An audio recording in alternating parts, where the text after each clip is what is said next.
Elkarbizitzarako, bakerako, etxerako bidean.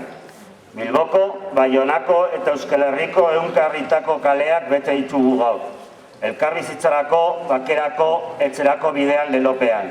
Salbuespen legearekin amaitu eta aurrera egiteko milakarritar kalera irten gara. Euskal presoen, ieslarien eta deportatuen eskubideak aldarrikatzeko.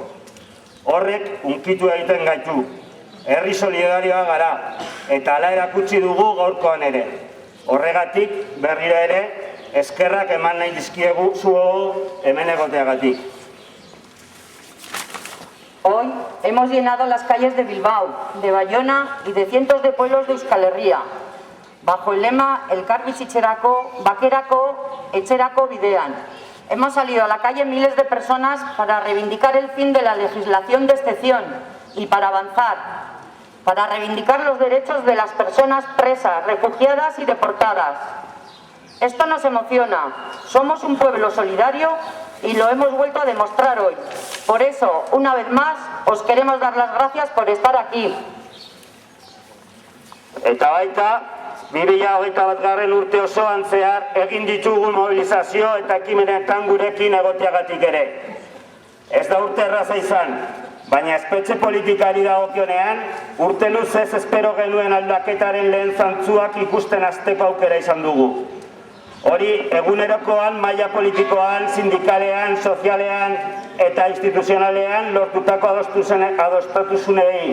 Eta batez ere, urte luzeetan herritarrok kalean eginiko aldarrikapen eta lanari esker lortu dugu.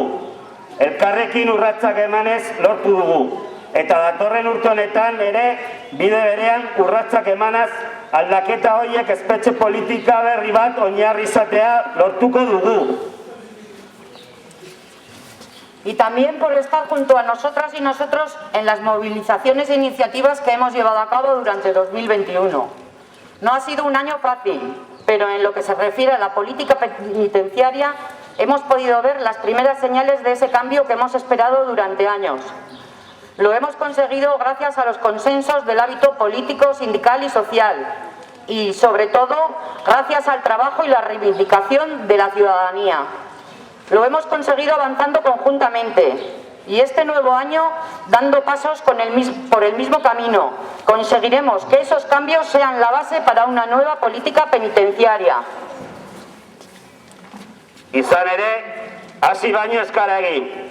Oraindik Euskal presoen 50% Euskal Herritik kanpo diren espetxetan dago. Hirugarren gradua eskuratzeko edota irteera baimenak eta baldintzapeko askatasuna eskuratzeko blokeo sistemiko baten aurrean aurkitzen gara. Larriki gaixo diren 19 preso daude oraindik euren osasunerako eskubidea urratua dutenak. Eta zer esanik ez, adinduak diren presoen edota motxiladun aurren eskubidei dagokienean. Salbuespen legediak erpin asko ditu eta benetako aldaketa batek guztiei eman behar die aterabidea. Porque no hemos hecho más que empezar. Todavía el 50% de las presas y de los presos vascos están en las cárceles fuera de Euskal Herria. Nos encontramos ante un bloqueo sistemático para progresar al tercer grado, para tener permisos de salida o para conseguir la libertad condicional. Todavía hay 19 personas presas con enfermedades graves, a las que se les está vulnerando el derecho a la salud. Y no podemos olvidar a las presas de avanzada edad ni a las niñas y a los niños de la mochila. La legislación de excepción tiene muchas aristas y un cambio real tiene que dar una solución a todas estas situaciones. Horregatik, gaur, salbuespenezko espetxe politika bere ertz guztiekin eta gehiago luzatu gabe, bertan bera usteko aldarria atera nahi izan dugu kalera. Berau baita, Euskal presoek etzerako bidea garatzeko oztopo eta muga nagusia. Berau baita, gaur defendatzen ditugun eskubideen urraketaren bermea. Eta indarrean jarraitzen duen egun bakoitzeko sufrimendua sortzen jarraitzen duena.